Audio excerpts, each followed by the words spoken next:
Hello বন্ধুরা, আমি আরজি, আপনারা দেখছেন এমডিসি টেক চ্যানেল। বন্ধুরা, চিফ মিনিস্টার রিলিফ ফান্ড বা নবান্ন স্কলারশিপ, এই নবান্ন স্কলারশিপ কিন্তু অনলাইন অ্যাপ্লিকেশন শুরু হয়েছে, অর্থাৎ 24-25 সেশনের। এর আগে কিন্তু নবান্ন হাতে লিখে সেটা কিন্তু আপনাদের জমা দিয়ে আসতে হতো নবান্নতে গিয়ে। তো আগের বছর থেকে অর্থাৎ 2023 সাল থেকে কিন্তু এই নবান্ন স্কলারশিপ অনলাইন অ্যাপ্লিকেশন করে দিয়েছে। অর্থাৎ আগের যে অফলাইনের ফর্মটা ছিল সেই ফর্মটাই কিন্তু আপনাদের ফিল আপ করতে হবে, করে কিন্তু পুরো ফর্মটাকে অনলাইনে সাবমিট এবং অনলাইন অ্যাপ্লিকেশন কমপ্লিট করতে হবে। তো আজকের ভিডিওতে জানাবো যে কিভাবে আপনারা এই যে নবান্ন স্কলারশিপ সেটা অনলাইন অ্যাপ্লিকেশন করবেন, এর জন্য কি কি ডকুমেন্টস আপনাদের প্রয়োজন, কিভাবে আপনারা পুরো অ্যাপ্লিকেশনটা করবেন, সমস্ত কিছু প্রসেসটাই কিন্তু এই ভিডিওতে জানতে পারবেন। তো ভিডিওটি অবশ্যই প্রথম থেকে শেষ পর্যন্ত দেখতে থাকবেন।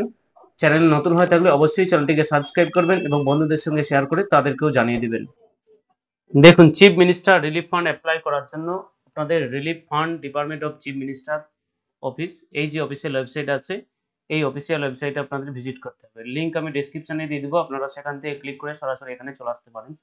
এখানে আসার পরে আপনারা এই যে প্রথমেই যে লিঙ্কটা দেখতে পাচ্ছেন এটাতে ক্লিক করবেন। ক্লিক করার পর আপনাদের সামনে যে চিফ মিনিস্টার রিলিফ ফান্ড যে অফিসিয়াল ওয়েবসাইট আছে সেটা আপনাদের সামনে ওপেন হয়ে যাবে। আপনারা দেখতেই পাচ্ছেন, নিচের দিকে আসবেন, এখানে দেখতেই পাচ্ছেন ফাইন্যান্সিয়াল অ্যাসিস্ট ফর এডুকেশন, এই যে অপশনটা আছে এটাই কিন্তু আপনাদের চিফ মিনিস্টার রিলিফ ফান্ড তার যে অ্যাপ্লিকেশন সেটা করার জন্য। তো অ্যাপ্লিকেশন করার আগে ফার্স্ট আপনারা এখানে ক্লিক করবেন। ক্লিক করার পর আপনাদের যে এলিজিবল ক্রাইটেরিয়া আছে সেগুলো আপনারা দেখে নেবেন এবং এখানে আপনাদের কি কি ডকুমেন্টস লাগবে সেগুলোও কিন্তু বলা রয়েছে। তো জাস্ট এগুলো আপনারা একবার পুশ করে দেখে নেবেন, আমি আর এগুলো বলছি না, কারণ তাহলে ভিডিওটি অনেকটা লম্বা হয়ে যাবে।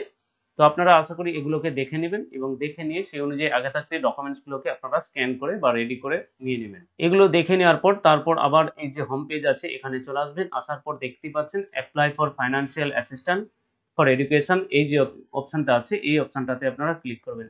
ক্লিক করার পর পরবর্তী যে পেজ সেখানে আপনাকে ট্রান্সফার করে দেওয়া হবে। তো এখানে দেখতেই পাচ্ছেন অ্যাপ্লিক্যান্ট লগইন পেজ। তো এখানে আপনার যদি আগে থাকতে রেজিস্ট্রেশন করা থাকে তাহলে আপনার যে রেজিস্টার মোবাইল নাম্বার সেটা দিবেন, যে পাসওয়ার্ড আপনি ক্রিয়েট করেছেন সেটা দিবেন এবং যে ক্যাপচা দেখতে পাচ্ছেন এগুলো দিয়ে আপনাকে লগইন করতে হবে। তো যদি আপনার ফার্স্ট টাইম ইউজার হয়ে থাকেন, যদি ইউজার আইডি ক্রিয়েট না করা থাকে, তো এখানে দেখতেই পাচ্ছেন please sign up if mobile number is not registered, তার জন্য এখানে সাইন আপ অপশনে ক্লিক করে আপনাদের রেজিস্ট্রেশনটা কমপ্লিট করতে হবে। তো এখানে দেখতে পাচ্ছেন সাইন আপ অপশনে যখনই ক্লিক করবেন আপনার সামনে যে রেজিস্ট্রেশন পেজ সেটা ওপেন হয়ে যাবে, সেখানে আপনাকে রেজিস্ট্রেশনটা কমপ্লিট করে নিতে হবে। তো রেজিস্ট্রেশন পেজেতে এখানে এসে আপনার যে মোবাইল নাম্বার আছে সেই মোবাইল নাম্বারটা দিবেন, দেওয়ার পর একটা ওটিপি মোবাইল নাম্বারে সেন্ড করা হবে, সেই ওটিপিটা দিয়ে ভেরিফিকেশন করবেন। আপনাকে একটা পাসওয়ার্ড ক্রিয়েট করতে বলা হয়েছে এবং যে পাসওয়ার্ডটা ক্রিয়েট করবেন সেই পাসওয়ার্ডটা এখানে পুনরায় টাইপ করবেন। যে ক্যাপচারটা দেখতে পাচ্ছেন এই ক্যাপচারটা আপনারা দেখে দেখে এখানে দিবেন, দেওয়ার পর এখানে সাইন আপ অপশনে ক্লিক করবেন। সাইন আপ অপশনে যখনই ক্লিক করবেন আপনার সামনে পরবর্তী পেজ চলে আসবে। তো দেখতেই পাচ্ছেন এখানে successfully sign up, go to home and then sign in application by apply the respective application. তো এখানে আপনার যে অ্যাপ্লিকেশন সেটা সাকসেসফুলি সাইন হয়ে গেছে, তো আপনার সামনে নোটিফিকেশন শো হয়েছে। তো যে মোবাইল নাম্বারটা দিলেন সেটাই কিন্তু আপনার রেজিস্ট্রেশন নাম্বার রইলো এবং যে পাসওয়ার্ড আপনি ক্রিয়েট করলেন সেটা আপনার পাসওয়ার্ড। তো এখানে দেখুন লগ ইন করার জন্য ব্যাক টু হোমে আসবেন, আসার পরে আবার পুনরায় এই যে অপশনটা আছে এখানে ক্লিক করবেন। ক্লিক করার পর এখানে দেখতে পাচ্ছেন আপনি যে মোবাইল নাম্বারটা দিয়ে রেজিস্ট্রেশন করলেন সেই মোবাইল নাম্বারটাই হচ্ছে আপনার রেজিস্টার মোবাইল নাম্বার এবং আপনার যে পাসওয়ার্ড সেই পাসওয়ার্ডটা এখানে দিয়ে আপনার ক্যাপচার দিয়ে লগইন করতে হবে। দেখুন লগইন অপশনে যখনই ক্লিক করবেন আপনার সামনে লগইন হয়ে যাবে। তো এখানে দেখতে পাচ্ছেন ফার্স্ট আপনার কিভাবে অ্যাপ্লিকেশন করবেন সেই প্রসেসটা আপনার এখানে বলে দেওয়া রয়েছে। আপনারা জাস্ট এখান থেকে প্রসেসটা একবার দেখে নেবেন সমস্ত প্রসেসটা। তো তারপর নিচের দিকে আসবেন, আসার পর দেখতেই পাচ্ছেন এখানে যে চেক বক্সটা আছে এই চেক বক্সটায় টিক মার্ক দিবেন, দেওয়ার পর দেখতেই পাচ্ছেন অ্যাপ্লাই নাও অপশন আসছে, তো এখানে আপনার অ্যাপ্লিকেশন করতে হবে। তো অ্যাপ্লিকেশন করার জন্য এখানে দেখতে পাচ্ছেন অ্যাপ্লাই নাও অপশনে যখনই ক্লিক করবেন আপনার সামনে পরবর্তী যে পেজ অর্থাৎ আপনার যে অ্যাপ্লিকেশন পেজ সেটা ওপেন হয়ে যাবে। তো এখানে আপনাকে অ্যাপ্লিকেশনটা তিনটি স্টেপে আপনাকে কমপ্লিট করতে হবে। ফার্স্ট আপনাকে যে বেসিক ইনফরমেশন সেগুলো আপনার ফিল আপ করতে হবে। তারপর আপনার দেখতেই পাচ্ছেন অ্যাসিস্ট্যান্ট রিলেটেড ইনফরমেশন কিছু আপনাকে দিতে হবে এবং ফাইনালি আপনাকে ডকুমেন্টস আপলোড করতে হবে এবং সেখানে সাবমিট করতে হবে। তো ফার্স্ট বেসিক কিছু ইনফরমেশন আছে যেগুলো আপনাকে এখানে ফিল আপ করতে হবে। দেখতেই পাচ্ছেন অ্যাসিস্ট্যান্ট ক্যাটাগরি, তো এখানে ফাইন্যান্সিয়াল অ্যাসিস্ট্যান্স এডুকেশন সেই সম্পর্কে দেওয়া থাকবে। তারপর এখানে দেখতে পাচ্ছেন স্টুডেন্ট নেম, এখানে আপনার স্টুডেন্ট নেমটা কিন্তু লিখতে হবে। তো স্টুডেন্ট নেম যেটা লিখবেন সেটা অবশ্যই মাধ্যমিক যে অ্যাডমিট কার্ড আছে সেই অ্যাডমিট কার্ড অনুযায়ী আপনারা দিবেন, অর্থাৎ যে আপনার ডকুমেন্টস আছে সেই ডকুমেন্টস অনুযায়ী আপনারা অবশ্যই দিতে হবে। তো এখানে নাম এবং বাবার নাম দেওয়ার পর এখানে দেখতে পাচ্ছেন রিলেশন উইথ স্টুডেন্ট, তো এখান থেকে আপনারা আপনাদের যে রিলেশন সেটা চুজ করবেন। তো এখানে ফাদার দিয়েছি, তারপর এখান থেকে আপনার যে জেন্ডার আছে সেই জেন্ডারটা আপনাকে সিলেক্ট করতে হবে এবং আপনার যে এজটা আছে অর্থাৎ কত বয়স হচ্ছে সেটা আপনাকে এখানে লিখতে হবে। তো তারপর নিচের দিকে আসবেন, এখানে দেখতেই পাচ্ছেন আপনার যে ক্লাস 10 এক্সামিনেশন রোল নম্বর আছে সেই রোল নম্বর এখানে দিতে হবে এবং কত সালে পাস করেছেন সেটা এখানে দিবেন এবং ক্যাটাগরি দেখতে পাচ্ছেন এখান থেকে আপনি যে কোন ক্যাটাগরির মধ্যে পড়ছেন সেটা আপনাকে সিলেক্ট করতে হবে। তো এখানে আপনি যে মাধ্যমিকের রোল নম্বর আপনি যেটা দিবেন সেটা এখানে বলে দেওয়া রয়েছে আপনাকে কিরকম ভাবে ফিল আপ করতে হবে। তো এখানে যে রোল নম্বরটা লিখবেন তার মাঝখানে কিন্তু কোনো রকম কোনো মার্কগুলো দিয়েছে, এই মার্কগুলো আপনারা দিতে পারবেন না। অর্থাৎ এখানে দেখতে পাচ্ছেন একটা এক্সাম্পল দিয়েছি, আপনার রোল নম্বর এবং নাম্বার যদি এরকম হয় তাহলে সেক্ষেত্রে আপনাকে একসঙ্গে পুরোটা লিখতে হবে। তো এখানে আপনার যে মাধ্যমিকের রোল আছে সেটা আপনাকে দিতে হবে। তারপর নিচের দিকে আসবেন, এখানে অ্যাড্রেস পর্সন আছে, এখানেতে আপনাদের যে ডিস্ট্রিক্ট সেই ডিস্ট্রিক্টটা আপনাকে সিলেক্ট করতে হবে। তারপর এখান থেকে আপনার যে পুলিশ স্টেশন সেটা আপনাকে লিখে দিতে হবে। পুলিশ স্টেশন লেখার পর এখানে আপনার যে এরিয়া পিনকোড আছে সেই এরিয়া পিনকোড দিবেন। এখান থেকে দেখতে পাচ্ছেন আপনাদের যে পোস্ট অফিস সেটাও কিন্তু আপনাকে লিখে দিতে হবে। তারপর এখান থেকে আপনার যে ভিলেজ আছে সেই ভিলেজের নামটা আপনাকে এখানে লিখতে হবে। তো এখানে আপনার যে অ্যাড্রেসটা আছে সেই অ্যাড্রেসটা দিয়ে দেওয়ার পর নিচের দিকে আসবেন, ন্যাশনালিটি আপনাদের কিন্তু বাই ডিফল্ট থাকবে এবং আপনার যে রিলিজিয়াস সেটা আপনাকে এখানে লিখতে হবে। মোবাইল নাম্বার যেটা দিয়েছেন সেটা আপনার এখানে শো হবে। আপনার যদি ইমেল আইডি থাকে ইমেল আইডি দিবেন, ইমেল আইডি দেওয়াটা ম্যান্ডেটরি না। মান্থলি ইনকাম আপনি যে ইনকাম সার্টিফিকেট অ্যাপ্লিকেশন করেছিলেন বা ইনকাম সার্টিফিকেট আপনার সামনে যেটা আছে সেই ইনকাম সার্টিফিকেটটা এখানে ইনকামটা উল্লেখ করবেন। আর যে ইনকাম সার্টিফিকেটটা আপনি এখানে উল্লেখ করছেন সেটা ইস্যু কোথা থেকে হয়েছে বা কে ইস্যু করেছে সেটা আপনারা এখান থেকে সিলেক্ট করে দেখতেই পাচ্ছেন ব্লক ডেভেলপমেন্ট অফিসার বা বিডিওর কাছ থেকে যদি নিয়ে থাকেন সেটা আপনারা দিতে পারেন বা এখানে যে সমস্ত ব্যক্তিদের নাম আছে যার কাছ থেকে আপনি ইনকাম সার্টিফিকেট নেবেন সেটা উল্লেখ করবেন। রেকমেন্ডেড বাই, আপনি যে রেকমেন্ডেশন সার্টিফিকেটটা নিয়েছেন কোন এমপি বা এমএলএ এর কাছ থেকে নিয়েছেন, এখানে আপনার যে এলাকার এমপি বা এমএলএ আছে তার নামটা আপনারা পেয়ে যাবেন, এখান থেকে খুঁজে নিয়ে সেই নামটাকে আপনারা সিলেক্ট করবেন। তো এখানে যে ভিডিওর ইনকাম সার্টিফিকেটটা আপনাকে আপলোড করতে হবে সেই ইনকাম সার্টিফিকেট কিভাবে আপনারা অনলাইন অ্যাপ্লিকেশন করবেন তার ভিডিও কিন্তু অলরেডি চ্যানেলে দেওয়া রয়েছে, আপনারা চাইলে দেখে নিতে পারেন, লিংক আমি ডেসক্রিপশনে দিয়ে দেব। তো এখানে ফার্স্ট পেজটা আপনারা ভালো করে কমপ্লিট করে নেওয়ার পর দেখতেই পাচ্ছেন যে সাবমিট অপশন, এই সাবমিট অপশনে ক্লিক করবেন। সাবমিট অপশনে ক্লিক করার সাথে সাথে পরবর্তী যে পেজ অর্থাৎ আপনি যে এখানে ডিটেলস গুলো দিয়েছেন তো সেগুলো আপনার সামনে শো হয়ে যাবে। আপনারা ভালো করে দেখবেন, দেখে নেওয়ার পর দেখতেই পাচ্ছেন এখানে নিচের দিকে শো হবে ইওর অ্যাপ্লিকেশন রেজিস্ট্রেশন নাম্বার আপনার শো হবে এবং ফাইন্যান্সিয়াল ইয়ার 2024-25 সেটাও শো হচ্ছে। Keep the registration number for financial year for future use. আপনি পরবর্তীকালে যে স্ট্যাটাস দেখার জন্য এই যে রেজিস্ট্রেশন নাম্বারটা পেলেন এই রেজিস্ট্রেশন নাম্বারটা আপনার কিন্তু রাখতে হবে, পরবর্তীকালে আপনি এটা দিয়ে স্ট্যাটাস চেক করতে পারবেন। তো তারপর এখানে দেখতে পাচ্ছেন নেক্সট অপশন, এই নেক্সট অপশনে ক্লিক করবেন, ক্লিক করার সাথে সাথে পরবর্তী যে পেজ সেখানে আপনাকে ট্রান্সফার করে দেওয়া হবে অর্থাৎ অ্যাসিস্ট্যান্ট রিলেটেড যে ইনফরমেশন সেগুলো কিন্তু আপনাকে এবার ফিল আপ করতে হবে। তো এখানে দেখতে পাচ্ছেন ওয়েদার ড্রয়িং কন্যাশ্রী, আপনি কি কন্যাশ্রী অ্যাপ্লিকেশন পেয়েছেন বা তাতে অ্যাপ্লিকেশন করেছেন তো নো রাখবেন। তারপর দেখতে পাচ্ছেন whether drawing stipend for SC ST OBC scholarship যদি আপনি পেয়ে থাকেন সেটাও কিন্তু তাহলে ইয়েস অথবা নো করবেন যদি। আর এখানে দেখতে পাচ্ছেন whether drawing any financial assistant scholarship for any government or non government organization for present course of study, বর্তমানে যে কোর্সটিতে আপনি ভর্তি হয়েছেন সেই কোর্সটার জন্য কোনো গভর্নমেন্ট বা নন গভর্নমেন্ট যদি স্কলারশিপ পেয়ে থাকেন সেটাও আপনাকে এখানে উল্লেখ করতে হবে। তারপর নিচের দিকে আসবেন, আসার পর দেখতে পাচ্ছেন details of present course of study, আপনি বর্তমানে যে কোর্সে ভর্তি হয়েছেন তার ডিটেলস আপনাকে দিতে হবে। তো এখানে আপনার যে প্রেজেন্ট কোর্স আছে যেই কোর্সটাতে আপনি ভর্তি হয়েছেন বিএ ফার্স্ট ইয়ার না সেকেন্ড ইয়ার সেটা আপনাকে উল্লেখ করতে হবে। তারপর এখানে দেখতে পাচ্ছেন বোর্ড বা ইউনিভার্সিটি কাউন্সিল কোন বোর্ডের আন্ডারে সেটা ভর্তি হয়েছেন সেটাও সিলেক্ট করবেন এবং দেখতে পাচ্ছেন এখানে আপনার যে ক্যারেক্টার কোন ইনস্টিটিউটের মাধ্যমে আপনি ভর্তি হয়েছেন সেখানে যে কোনো 4টি ক্যারেক্টার লিখলেই সেই ইনস্টিটিউটের নাম চলে আসবে, সেটা আপনারা সিলেক্ট করে নেবেন।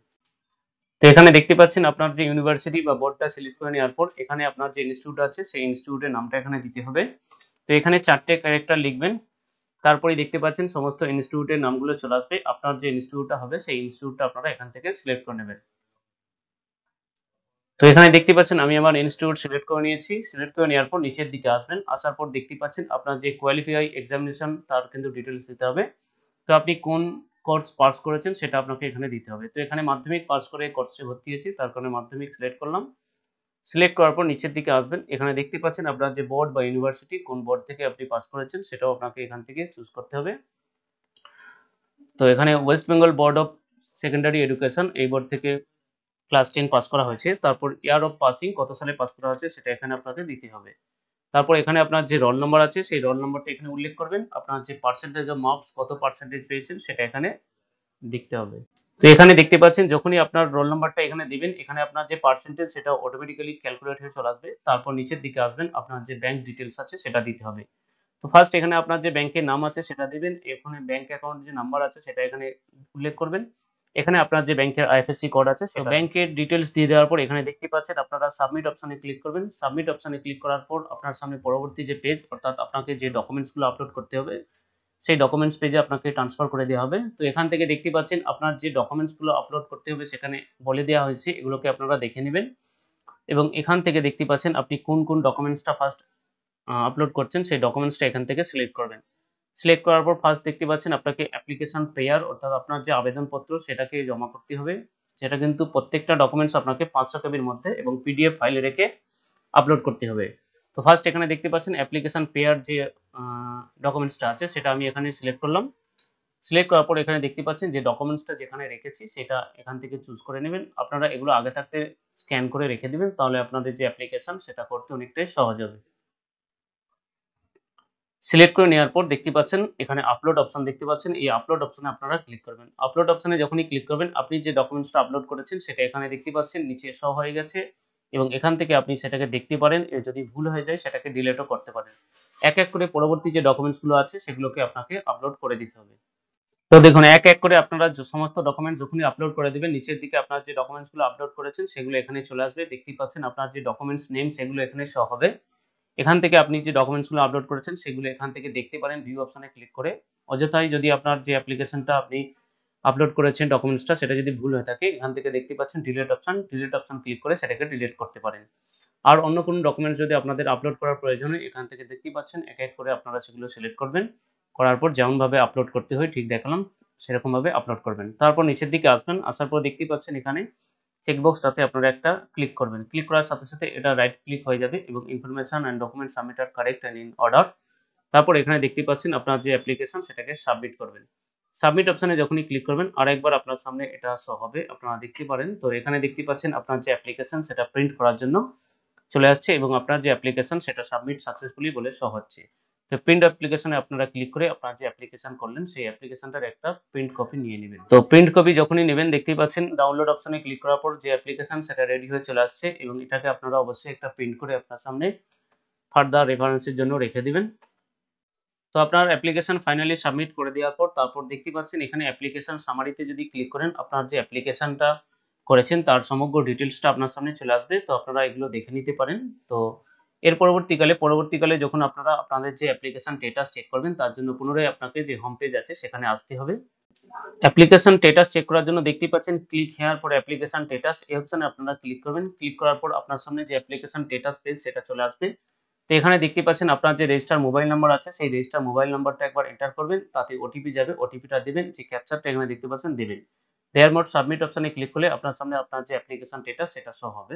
তো দেখতে পাচ্ছেন এখানে যে স্ট্যাটাসটা সেটা আপনার সামনে চলে আসছে। তো এখানে রেজিস্ট্রেশন নাম্বারটা আপনার শো হবে, রেজিস্ট্রেশন ইয়ারও শো হচ্ছে, কোন পারপাসে আপনি অ্যাপ্লিকেশন করেছেন সেটাও শো হবে এবং আপনার নাম অ্যাপ্লাই করেছেন এবং ফার্দার পরবর্তীকালে কোনো যদি অ্যাপ্লিকেশন সম্পর্কে ইস্যু থাকে এখানে দেখতে পাচ্ছেন আপলোড ফান্ড রিকোয়ার্ড ডকুমেন্ট সেটাও কিন্তু আপনার সামনে শো হবে। অর্থাৎ যদি আপনার অ্যাপ্লিকেশন বা আপনার অ্যাপ্লিকেশনটা অ্যাপ্রুভ হয়ে গেলে যখন আপনার যে পেমেন্ট সেটা যখন সাকসেস হয়ে যাবে এখানেতে আপনার যে পেমেন্ট সাকসেস সেটা আপনার শো হবে।